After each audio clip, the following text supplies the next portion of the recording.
Naglalagay ako ng relay sa mini driving light sa Suzuki Smash 115. Itong kulay red, ito yung number 30 ng relay. At ito 85 yung ground. At ito naman yung 86. At itong 87 kulay green sa ibabaw. Itong kulay red na wire, number 30 ng relay, ay ilagay nyo sa kulay red ng Suzuki Smash 115 sa ignition switch banda.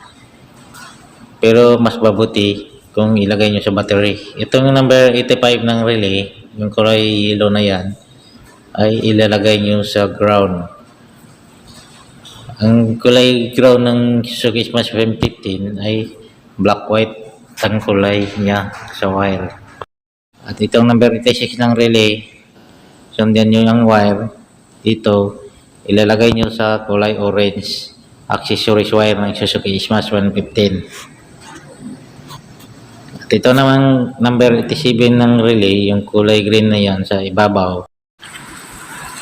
Diyan yung ilagay sa kulay blue na wire, yung input ng on-off switch sa mini driving lights. Diyan yung ilagay ang number 87 ng relay. Ito ang on-off switch.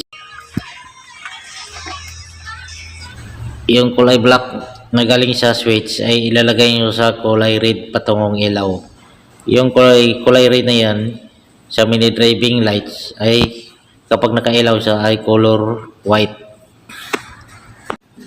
At itong kulay green na wire galing sa switch ay ilalagay nyo sa kulay yellow na wire patungong mini driving lights. At maglalagay na rin tayo ng relay sa horn passing light. Yan. Yung number 30 ng relay kulay red at itong number 85 ng relay, yung dalawang wire, pagsamahin yung dalawa. Yan o, sinasamang. At pagkatapos yung samahin, ay ilalagay nyo sa accessories wire ng Smash 115. Yung kulay orange, yun sa ignition switch, kulay orange. Pagsamahin yung dalawang wire, number 30 at saka 85 ng relay. At itong number 86 ng relay, yan, papagapang nyo papuntang horn, yung trigger ng horn, kulay green, trigger ng Suzuki Smash 115. Diyan nyo ilagay yung number 86 ng relay. Yan. At itong number 87 ng relay, yung kulay green, ay ilagay nyo sa yellow patungong ilaw sa mini driving lights. Kapag nag-horn kayo ay umiilaw siya. Few minutes later.